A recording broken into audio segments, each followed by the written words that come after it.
DNVR Fantasy live, presented by the good folks at Draftkings. Download that #1 sportsbook app in all the land and use that code DNVR when you sign up. I'm here with my guys, the man that some have called the Schwan song, Jake Schwanitz from DNVR Buffs, here with us.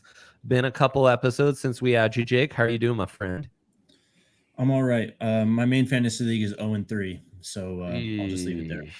Oh, you hate to hear that. But international superstar producer Kalle and I are here to help you, Jake. We were all together watching that first slate of the NFL games at the DNVR bar. Just magical stuff. Bettors, fantasy players. It's kind of a place you want to be at on Sunday morning. So the DNVR bar is the place to be on Sundays. That's for sure. Yeah. Kalle's not going to lead off with this, but Kalle absolutely stomped me. Ended my fantasy reputation in 1 week this last week in our DNVR league. So that was not fun. But that's what happens when Tua and Carson Wentz are your quarterbacks and you start Carson Wentz. Yeah, I mean, I was all in on Carson Wentz as a starter, and then that defense really got the best of him. But great call by you for Trevor Lawrence over Carson Wentz. You did say that on the last podcast. I did say that on the last podcast. Sometimes you got to listen to me. Yeah, you do. No time like the present, Kalle. Let's get into it. Same old format. Biggest takeaways, biggest questions. What game should we kick it off with? All right, let's start with Thursday Night Football. Pittsburgh at Cleveland. What's our biggest takeaway from this game, Dre? Yeah, right now until a quarterback change comes, you're not messing with any of those Steelers skill players. Najee, we all drafted in the first round, so we're kind of stuck with Najee. But Najee aside, I don't think you need to, really should start anyone on that offense. That George Pickens catch was unreal, but not enough to start him in fantasy, unfortunately. All right, what's our biggest question coming away from this game, Dre? Is this Njoku breakout for real? Stefanski offense, quarterback situation's only going to get better. We've waited and waited. Is Njoku, is this really not a fire drill? Are we really doing this thing finally? Jake, what are your thoughts? Well, I mean, just looking at the game logs, I mean, he's really only produced last week against Pittsburgh, but it was an encouraging performance. 10 targets, 9 receptions off those targets, 89 yards and a touchdown. He only saw 4 targets in the first 2 weeks combined. So, the radar is definitely, picking Njoku up on the radar, but I don't know if it's enough to trust him as your starting tight end just yet. Yeah, I don't know. Yep. He's blocking better, so he's finding his way on the field, and that's the Stefanski offense more. That's encouraging too. I think it's a little bit of a 1 week breakout. I wouldn't trust it quite yet, but let's move on. Houston at Chicago. There's a lot to get into in this one. Jake, what's your biggest takeaway from this game? Well, the Bears running game is for real. You saw that for sure with Khalil Herbert. He was probably one of the hottest waiver wire pickups in everyone's league this last couple weeks. 20 carries, 157 yards, 2 touchdowns. Dre, we talked about this guy when he was playing at Virginia Tech. I loved him as a runner for the Hokies. Didn't really do much last year behind Montgomery, but this Bears running game is for real with Khalil Herbert or David Montgomery, whoever's the lead back. Yeah, that's my takeaway as well. And I am wondering for my question, who's wide receiver 1 in Houston here? It's Brandon Cooks. It's not producing like it. I know. Like it. But it's going to be, look, we have this question every year with Brandon Cooks, and then at the end of the year, he ends up with like 1,100 yards and like 8 touchdowns. Fair. We do this every single year. Like, there's just no need to do it again, in my opinion. The thing with Cooks, the volume's been there in terms of targets so far. 12 targets week 1, 10 week 2, 7 last week. So while the production hasn't really brought returns yet and he hasn't scored a touchdown, that's something you can get behind, something that you can confidently throw him in your flex. Just with these amount of targets, he's bound to at least have a decent game at some point, especially PPR. And he's leading the team in snaps from position skills by a large margin. He took 51 snaps. The next closest was 40 from a position player last week. So just great stat. Keeping it out there. All right, next game. Let's go to the Las Vegas Raiders at Tennessee. King Henry's return. What's our biggest takeaway? Is that for real? Man, both the biggest takeaway and biggest question. Yeah, I think so. He's a slow starter. I wasn't ready to bury him just yet. Obviously, that Raiders defense is garbage, but I think there's some sustainability here. You're starting to see that speed pick up when he gets in space. He's such a weird big back because it's all like tosses and stuff. Get him in space and let him cook on the second and third level. But yeah, I'm encouraged by what I'm seeing. I'd buy low if I can on him. And what's your biggest? Oh, go for it, Jake. Sorry, I was just going to say the amount of attempts he's had so far, 54 attempts through 3 games. I mean, it's going to happen eventually. Maybe you wish it happened more so against the Raiders. 85 yards and a touchdown is enough to confidently throw him in as your starter, maybe in as your RB1. Yeah. But he's getting 20-plus touches a game still. I mean, he's going to get volume. He's going to get touchdowns. 20 carries, 5 targets last week. So he is catching some passes too, which is huge in those PPR leagues. If that can continue, that's massive. Yes. Massive. What's your biggest question coming away from this game? Do I need to start selling every single Raiders skill player? Devonte has the breakout week 1. I don't know about that. Josh Jacobs definitely an issue, and Waller Renfro, man. I mean, if you bought high, if you drafted those guys like at their ADP, you're panicking. Yeah, for sure. I mean, I drafted Darren Waller in the 3rd round in some leagues, just trying to go high upside on the tight end, and it is absolutely blowing up in my face. Yeah. What about Mac Hollins? Having the week of his life, 9 targets. Are we buying Mac Hollins as a true receiving option? I mean, I don't think it's very reasonable at this point, just with Devonte Adams on the roster. I mean, first off, that's a Devonte Adams stat line. Why Devonte Adams has 5 receptions for 36 yards and Mac Hollins is the 8 receptions, 158 yards guy? Something's got to change in Vegas because that's just not their recipe for winning. So in terms of, I guess, biggest question for me would be Devonte Adams, and just if you can continue to trust him as a wide receiver 1. I wouldn't panic just yet. I think this is just a blip on the radar. You got to keep this on your mind, though, with the Raiders. I'm all in on Mac Hollins. Love that performance. So he did all his damage on 4th down. So, that might not be super sustainable. All right, let's move on to the next game. KC at Indiana. Jake, I'll start with you this time. What's your biggest takeaway? Well, Indianapolis played really well defensively against Kansas City. The biggest takeaway, I think, is just you can't trust the Kansas City running game. 23 attempts for 58 yards. I mean, Clyde Edwards-Helaire did get a touchdown, but he had 7 attempts and charted 0 yards. I mean, the receiver situation in Kansas City is one thing, but if you have one of these backs, if you took a flyer on Pacheco late, or if you actually bit the bullet and took Clyde Edwards-Helaire in like the 6th, 7th round or wherever he was going, you're in trouble right now. Clyde is still producing because of that touchdown there, and he seems to be one of those guys who's going to get a touchdown every week, it feels like. But boy, those 0 yards really are screaming at you. And what to make of this wide receiver room? There really is just no sense to be made of it right now. Yep. Yeah, it's scary, man. It's giving you big like Niners running back room vibes where it's like, I know I want one of these guys, but I don't know who. And yeah, Clyde Edwards, 4th most productive PPR running back in fantasy, which is insane. It says more about the rest of the running backs than as much about him. But he's at least getting the most touches by a healthy margin of those guys.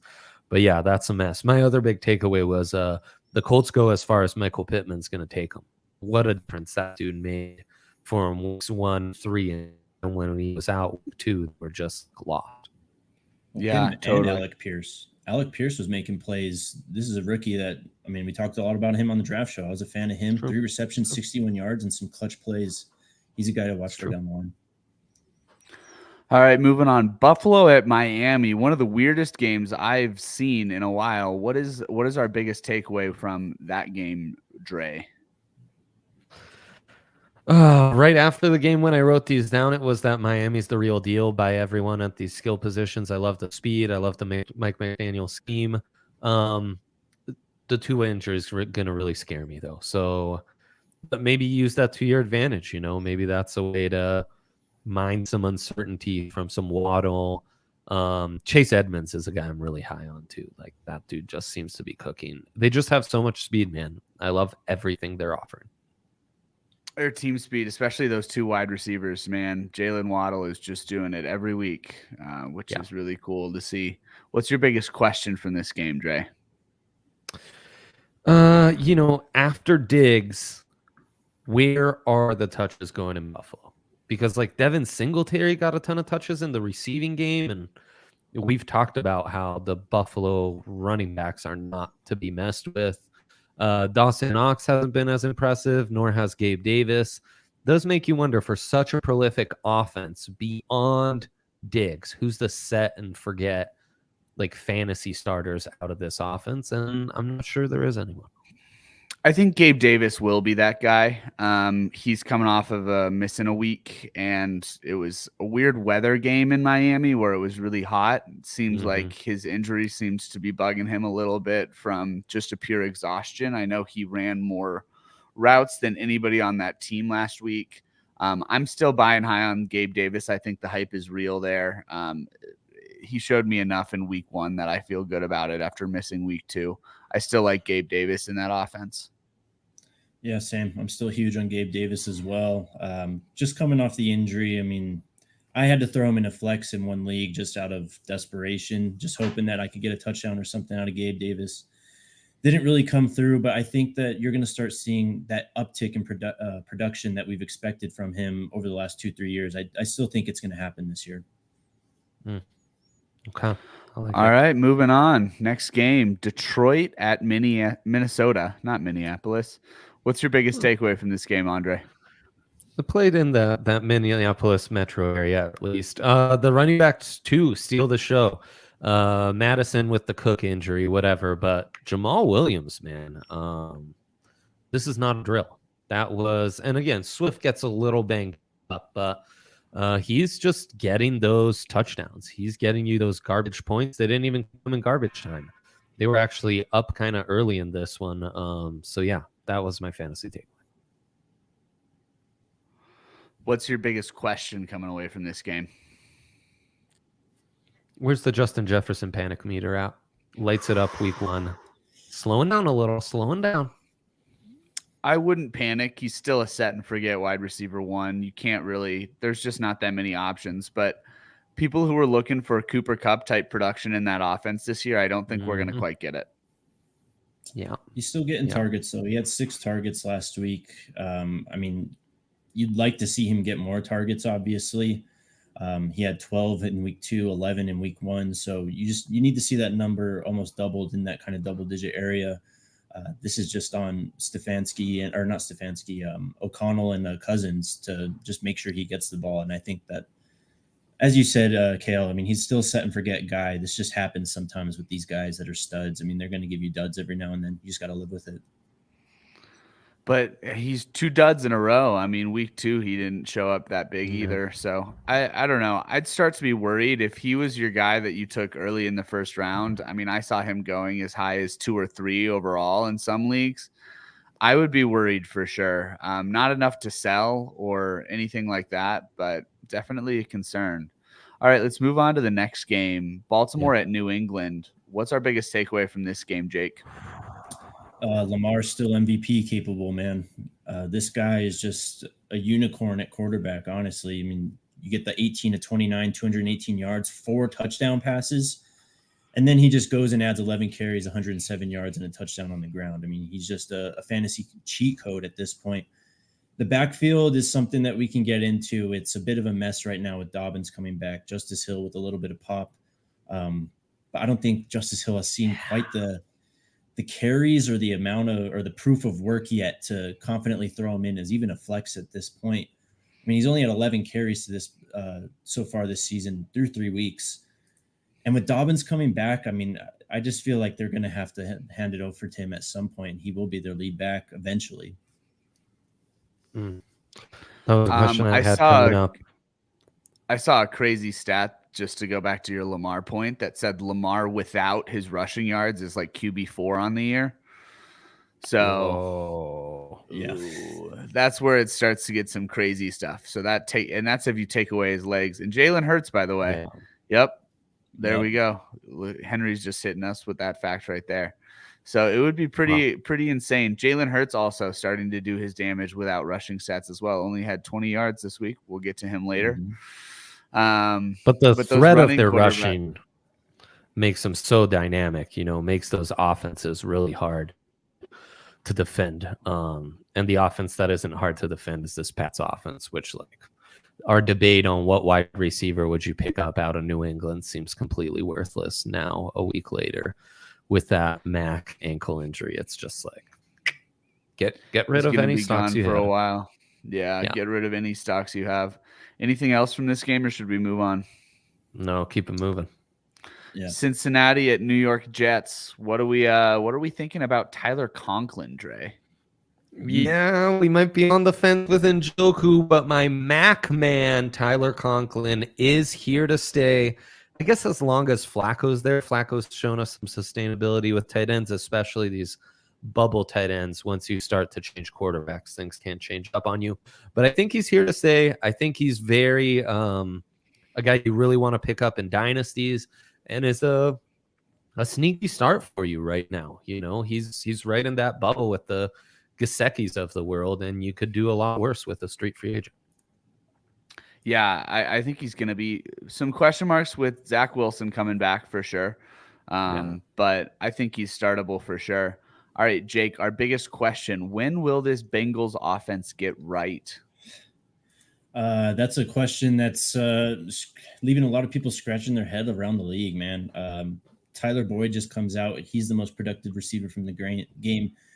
Granted, he had that 56-yard long catch, so it was kind of catch and run stuff. I bet if you look at the average depth of target, it's probably impressive for last week, but season long, it's nothing compared to Chase or Higgins. I mean, Higgins with the injury. Do we have an update on that Higgins injury, by the way? I haven't seen anything myself, but well, they're playing tonight concerning. too. Short week. Yeah. I mean, it's this Miami game tonight's going to be really telling, because that could be a great matchup for the Bengals, going empty 5 wide and really catching Miami as they get a little too loosey-goosey on the blitz calls, or Burrow might just get killed. So tonight, to me, is going to tell us a lot about this question. And T. Higgins was a full participant in practice on Tuesday, so he should be good to go. Great. There you go. All right, let's move on to our next game here. Philadelphia at Washington. What's our biggest takeaway from this game, Dre? I mean, I kind of said it in the open. Carson Wentz screwed me, and, I bought a lot of stonks on Jahan Dotson and Curtis Samuel, and I'm always going to be a Scary Terry guy. But, Logan Thomas was, should we pick him up? Conklin or Thomas? It all sucks. It all just sucks. I'm going to push those back on you a little NFC East matchups you can mind, but come on, this was a fugazi, and I bought into it. Please talk me off the edge, Kale. I'm gonna push back on you a little bit. I think that Philadelphia defensive front was just an absolute mismatch against that Washington offensive line last week, and there was just no time to get absolutely anything done. And I think this offense is going to be functional against most teams, and Curtis Samuel and Scary Terry are definitely startable, I believe. And I think it was mostly just a really good defense. This Philadelphia team looks to be world beaters on both sides of the ball. Yeah, 100%. 9 sacks, 8 tackles for loss, 17 quarterback hits, guys. I mean, we can talk about Carson Wentz and his struggles, but when you're getting hit 17 times and sacked 9 times, guys, that is, I mean, how are you expected to do anything? That's worse than what Burrow's dealing with. To flip sides, though, besides Jalen Hurts, I think my biggest takeaway is Devonte Smith. The guy's here, man. He's announced his arrival. That's a dynamic wide receiver duo, man. They're just like hard to defend in all areas because of the uncertainty Hurts gives you and how hard AJ and Devonte are to defend on top of some of the other weapons they got, man. So not only are it's they fun to really watch. good when they are open, they're really good when they're not open. And that is starting to be scary. And it's almost like Jalen Hurts trusts them to come down with it wherever he puts it up. He's just throwing it up. But that's what makes this offense so scary is Jalen Hurts only had 20 rushing yards this game and no rushing touchdowns. It's not like it's a typical Jalen Hurts game where you're like, oh, he did most of his damage with his legs, but he wasn't that good of a pocket passer. He was doing all of his damage from the pocket this game, which makes it really kind of scary as a football player moving forward, thinking that Jalen Hurts might be the dude. That's my biggest takeaway is just Jalen Hurts is that guy, and he's going to be, I believe he's QB3 on the year, and he's going to stick around in that area. So I'd keep spamming that if you can. Kale's guy on this pod, big time, man. And I mean, we talked about the game tonight, this Thursday nighter, those teams already. My favorite bet is Jalen Waddle over 23.5 longest reception tonight. In his last 8 games, he's gone over that in 7.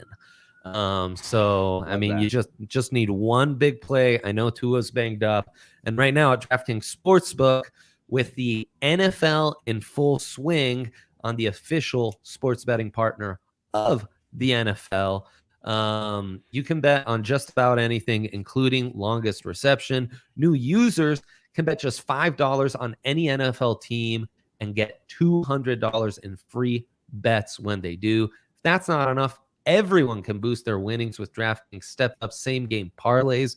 And right now, for every leg you add, you can boost your winnings up to 100% with payouts bigger than ever. Why bet on football anywhere else?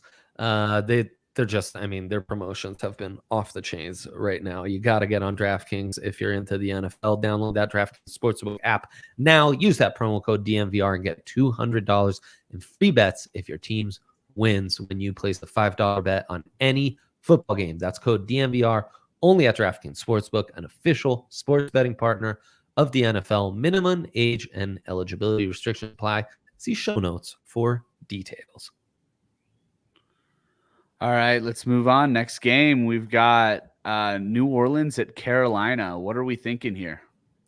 Yeah, I'll have all of it because Chris Olave has announced himself. He's here. Mikey Thomas, as we call him, still doing his thing. But while there is, which, you know, newsflash, that's going to happen. Like, the guy's just old, and he was away from football for a year. Like, that's kind of the nature of the beast. With all the uncertainty we have about New Orleans, though, I do like me some Chris Olave. He was the rookie wide receiver I was highest on, even though his quarterback situation's a bit uncertain with Jameis back there. And just feeling good with these early returns. You really love his target share. I think he had 11 targets week 1, 12 week 2, and 13 week 3. So he's really getting the target share of a true high-end wide receiver 1. That's only should settle in with him getting those turning into actual catches as the season goes on. The only big question, I think, is Jameis's health at this point. How healthy can Jameis stay? And don't necessarily trust that offense once those backups get in there, as we saw last year. But, man, Chris Olave seems to be like the real deal. These quarterbacks stink, both of them. I mean, the receivers, in terms of Olave and Michael Thomas, I think you can still trust if Jameis is healthy. But these quarterbacks are not good. Baker, too. I mean, DJ Moore, 1 catch, 2 yards. With that being said, though, I mean, we got to talk about Alvin Kamara, guys. That was 15 attempts, 61 yards. What is going on? He's still getting the touches, which is why it's starting to scare you, because the touches are there. It's not like he's not. He's getting the touches, and the production is just not there. It's starting to be real scary. If you spend a first-round pick on Alvin Kamara, your season's probably over, unfortunately. It's the Sean Payton effect, man. This is where this starts showing up. Sean was so creative and clever in how he schemed and created touches for Kamara in space, and we're not seeing those. And yeah, my concern is it's at level red right now, so not great. Not great at all. Anything else we have to say on that game, or should we move on to the headline of the show? Let's move on to the headline, let's baby. Go. Jacksonville at Los Angeles Chargers. Let's have this conversation, fellas. Is James Robinson really RB3 on the season? Is he here to stay? Is this legit? He's a league Doug winner Peterson right now, effect. man. Yeah. Yeah. We just talked about Sean Payton. You're seeing it with Doug Peterson in Jacksonville. He's finding who the talented back is in this offense, and he's riding them. And J-Rob's just looking strong. He's looking healthy. He's breaking tackles, man. It's he's catching legit. passes. He's catching passes, which he has not really done. When he was back a couple years ago getting those Phillip Lindsay comps, he was people worried, but he is really solid. He's put on a lot of muscle. He's really solid in pass pro, and he's catching passes. He's an all-around back now, and they're using him on third downs. Travis Etienne is getting less and less touches as the season goes on. I'm all in on James Robinson. He seems to be a league winner right now. I'm actually all in on this Jacksonville offense. Christian Kirk has been awesome. I'm all in on the Jags. This team's probably going to win the South, I think. And James Robinson is going to be a reason for that. He's, as you mentioned, Kalle, he's a league winner, dude. This is a guy who was going in the double-digit rounds, probably, at close to round 10, whereas Etienne was, 4th, 5th, 6th round guy, depending on where you got him. Wow. I think the smart fantasy football players knew that even with the Achilles injury, James Robinson was going to be the lead back in terms of carries once he was healthy. It's just happening sooner than we expected because of that Achilles injury. He's kind of superhuman to come back from that in that amount of time. Totally. And then we've got our one big question from this game. Are we worried about Austin Ackler? Lots of first round doubts in this episode. Lots of guys, Jefferson, Kamara, these running backs in general, Najee, and Austin too. What you like is he's getting those touches down in the red zone and stuff. Like they are using him as an all-down back. It's not going to be the most prolific running game. And with Herbert not healthy, not extending those plays, not getting Austin those dump offs, I do think his value is reduced a bit. Dre, another draft pod callback here. Just get ready for Isaiah Spiller. When this guy starts playing, this backfield is going to be even more of a mess because they're probably all going to touch the ball. But if Sony Michel is getting carries over Austin Eckler and they're treating him as the lead back right now, I definitely keep an eye out for when Spiller is active and ready to go. I've got him stashed on one of my benches. All right. Next game, Los Angeles Rams at Arizona Cardinals. What's our biggest takeaway from this game, Jake? I think we're worrying about both offenses for different reasons. The Rams for Matthew Stafford, I talked about it on our first fantasy show before the year. I thought that Stafford was a stay away this year just for regression purposes alone, but then you factor in that elbow injury, he loses Odell Beckham.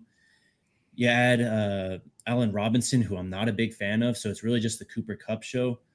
So that's concerning. And then the other side, Kyler Murray, when he goes just Super Saiyan, I'm going to win the game by myself mode, he's this type of player. 37 to 58, 314 yards. I didn't do too much on the ground last week, but that just kind of, comes and goes with the running quarterback in Arizona.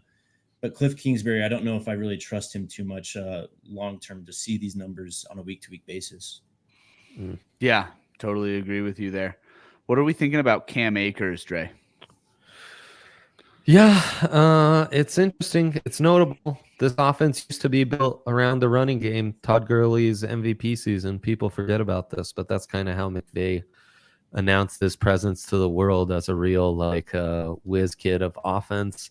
So it's notable. He's worth a stash. He's worth a monitor. He's not worth starting every week until we see a little more sustainability here. But these guys with single digits, they just look faster, so that's hashtag analysis for you. What do we think about this Hollywood Brown breakout? Are we buying it for real? What do you think, Jake? At least Kyler's finding his guy a little more. Not like they have many alternatives right now. Well, I mean, the whole situation is going to change in a couple of weeks when Newt comes back, of course. But he's finding him often. 17 targets, guys. 14 receptions on those 17 targets. Didn't get a touchdown, but you got 140 yards. That's great production. In PPR, he was probably one of your leading players.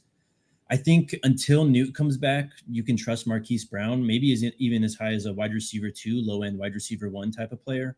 But you just got to remember that this situation is going to change pretty drastically once DeAndre Hopkins comes back. Good to keep your head. All right, Atlanta at Seattle. What's our biggest takeaway from this game, Andre? Cordarrelle was a god in this. Just so fun to watch. And finally, Kyle Pitts returns, man. So that I needed that badly. Who knew? Might be targeting him in some dynasties. Yeah, exactly. What a concept. Drake London gets another touchdown. Again, the single-digit skill players, man. Buy them all.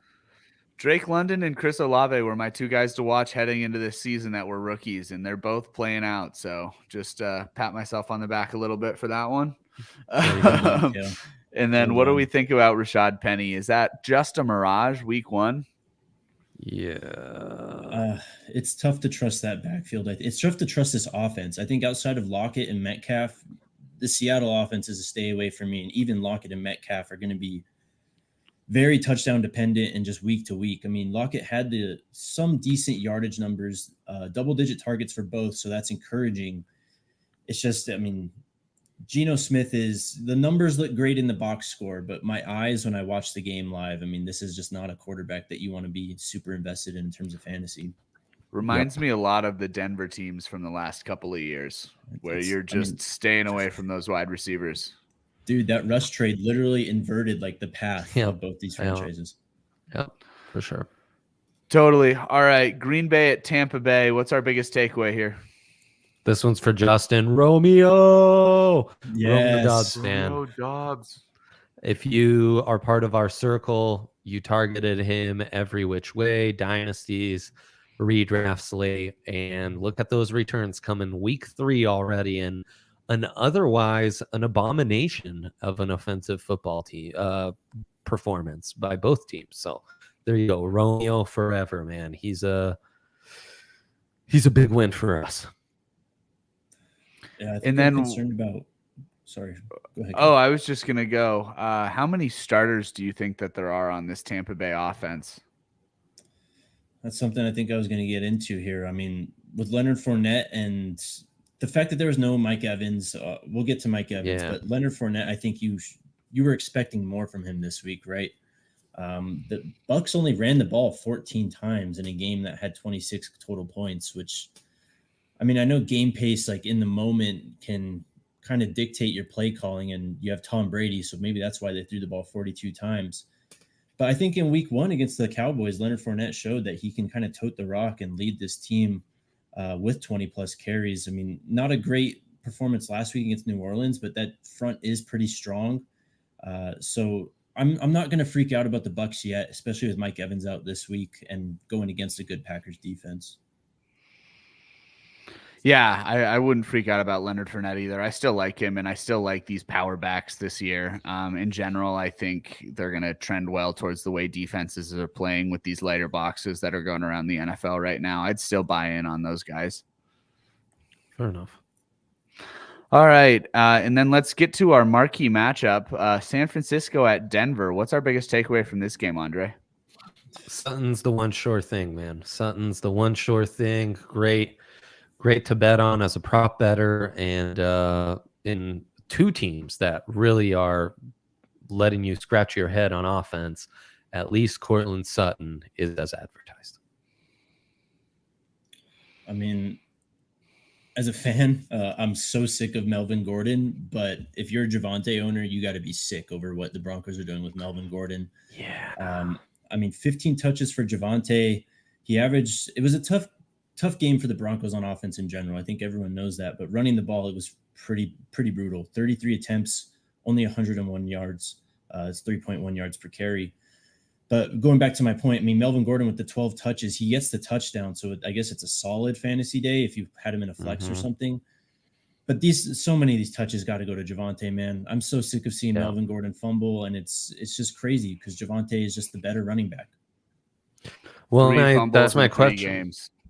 Yeah, that's the ball security is a real issue, and that was my question. Can we play a quick buy or sell on the Niners and Broncos? And I would start with Melvin. Is that a guy you're buying or selling? Because as Broncos fans, we don't like it, but he is getting those touches. I think they're almost even on carries this year, down to the exact number, I believe, which is crazy. But you 3 fumbles in 3 games, you're going to start to see those carries go away, I think, towards more balls, towards Javonte, who also had the big fumble week 1, but I think is more of a ball security back. I don't know. It's just so hard to tell because they paid Melvin. So you think maybe it's going to stay messy. I mean, I'm selling Melvin, but this franchise with Melvin Gordon on the roster, for some reason, keeps on wanting to give him the ball, and it's going to keep on happening. I don't see it really changing. Even with the fumbles, it's crazy to me, but it's just what this team does. What about Jerry Jeudy? Oh, that's a great one. Yeah, we buying or selling that? I'm selling Jeudy stock. The drops are a real issue, man. The man gets open, but he just drops the ball, and him and Russ just don't seem to be on the same page whatsoever. Dre, you and I were talking about this off air. Yeah, for sure. I think I'm buying Jeudy, honestly. I think this is a great buy low candidate. The one deep shot he got, that Russ, I mean, it was tipped like right before it was even close to, or like right into Judy's hands. So, I mean, that's 50 plus yards that's definitely available for Jeudy. And he's, as you've seen since week 1, he's going to get these deep shots. So I think he's a great buy low candidate if you need, wide receiver 2, wide receiver 3 help. Who are you going to say, Kale? I was going to go over to the San Francisco side of the ball. Jeff Wilson, where are we at? So I think I am buying. He definitely doesn't have the body to sustain the 20 plus carries they'd like to give him. But with the touches you're getting, I think with what you spent to pick him up on the wire the first 2 weeks, yeah, I'm buying him as in the mix to be starting in your flex spot. I think I'm buying just on volume alone. But as Dre said, I don't think this is a player that you can trust for a season long in terms of 20 plus carries or just being I guess high end running back 2 or low end running back 1. I mean, it's the Niners backfield, so I get wanting to invest in it, but also Tyrion Davis-Price was inactive. They're gonna get him in the fold at some point. So I mean, I'd buy, but I'd be cautious. Yes. Yeah, Marlon Mack's in the getting acclimated to the offense. Yeah. And then what do we think about these receivers on the San Francisco side of the ball? Was it more of just a really good Denver secondary, or is there cause to be concerned? It's the best defense in the league. Yeah, at the same time, I don't think it's an offense that can sustain 2 fantasy wide receivers. Like Debo, obviously, whatever. You're kind of bought in, whether you like it or not at this point. Ayuk, I think is a sell for me. And Kittle we'll see, but I'm starting to get worried. He's a let's see, but I am starting to get worried on the Kittle front. I think you could, if you're in a league and the Kittle owner is freaking out, I think he's also a great buy low candidate. I would buy Debo. I'd probably sell Ayuk also, but I think Kittle's gonna, especially with Jimmy back in the fold now, that's always been his safety blanket is George Kittle. And as I mentioned, it was a tough matchup defensively, I think, for both teams last week. So you're going to see numbers from these guys down the road. Good to know. All right, let's finish up with Monday Night Football, Dallas at New York Giants. Anything to take away? Saquon is RB1 in 2022. Yes, sir. Is Saquon back to being the league winner? He might be as long as he's healthy. And holy shit, Brian Dable, I didn't think you knew how to run the ball. What is this? What? Crazy. Incredible. Congrats to Saquon, man. I've been a hater for too long. I love to see the kids succeeding, honestly. Love to be wrong on this one for sure. That's my guy, man. He's always been this guy. He's just had to deal with some injuries. I love Saquon. I took him in our sleeper league. I'm super hyped about that. I think that the sneaky element of this Giants offense is Daniel Jones. Obviously, as a passer, he's been very up and down, to say the best. But if he's able to contribute like this in the running game and just stress defenses that way, and you're able to gain a numbers advantage in the run game, play some 11 on 11, like Lamar and just Jalen. Yeah, exactly. I mean, this is just through the roof for Saquon. And the age-old question, Kale: Tony versus Zeke. How should Zeke owners act? I mean, what the This fuck? is giving me headaches for 3 years now, and it's still giving me headaches. Like, I just don't. I know, man. They don't use Tony Pollard when you want them to. They're using Zeke too much. Zeke looks good. He looks healthy. He looks fresh, but they're still using Tony Pollard. So I don't know. It's a mess of a backfield. It's still just a disaster. I don't know what to make of it. And Cooper Rush hasn't sunk their offense. I think I'm in on Pollard. I need to. I've delayed it for too long in a lot of dynasties. I need to figure out a way to sell Zeke while I still can. I just have to. That's like high on my fantasy to-do list this week or the next. In redrafts, I'd still like Zeke, though. I mean, he's going to get those goal line carries. You're starting to see the carries start to level out between them, though.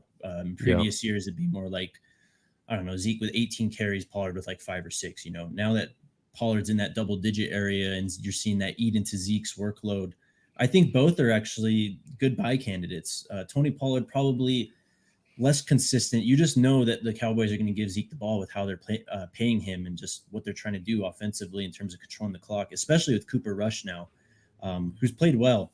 But with Pollard, I wouldn't trust him more than a flex at this point. I need to see a little bit more consistency before you can confidently throw him in as an RB2. There you go. Right, and then we've got a couple of questions to hit. Do we want to rapid fire hit these real quick? Yeah, let's do it. Let's do them. Do I trade Russ for Brady? Neither is the right option, but yes. Yeah, but the answer, as Kale's alluding to, is that you probably are better off with someone on the wire, a Derek Carr, a T-Law, a Tua. If T-Law is still on the wire, go get him. There's your answer right there. Yeah. To answer the question, I do think if those are your options, I believe in Russ being able to figure it out a little more than Brady's production taking a huge leap. Yeah, going back to fellas, would you all trade Kyle Pitts for Mike Evans in half PPR? I have Ertz on my bench with Kyler for my QB. Pitts for Mike Evans in half PPR. Yeah, I'd probably do that deal. If that's on the table, I'd probably do that deal just because of how uncertain wide receivers have been this year. When Mike Evans gets back, he's pretty much good for he's at least good for a touchdown most weeks. Yeah, I mean, Mike Evans, just with the suspension last week, I think you might be able to find someone who's 1-2 or 0-3 with him in a little bit of a panic and could potentially steal him with him. Personally, I think I take that trade though. If I have Kyle Pitts and I can get Mike Evans, I'm hit and accept as fast as I can. Yep. Yeah, I think that's the right call. Do we trust Justin Herbie? No is the answer. Not while he's hurt. Yeah, no, it's true. But what are you? I mean, you got to keep him on your roster. Like him at his best is just too good, too valuable to not just hang on while you can. I think if you're in a hole and you can get rid of him, this 3-week stretch is before he hits this 3-week stretch is a good time. I mean, you get the Texans this week, but then you get the Browns at Browns, and then you get the Broncos the week after that. Those are two tough defenses going up against an offense that lost their best deep threat in Jalen Guyton. Keenan Allen still fighting injury. We already talked about Austin Eckler and Justin Herbert's injury alone. I mean, I trust the player. I just don't trust the situation right now. Yeah. Especially with Rashawn Slater missing the rest of the season. Don't love that. All right. Coming in from Nick. Lamar, CMC, Lenny, CD, London, Kelsey, Godwin, Judy, Jamal, David Njoku, Dubs, Dortch. Do you think this is a chip winner? 10-man PPR.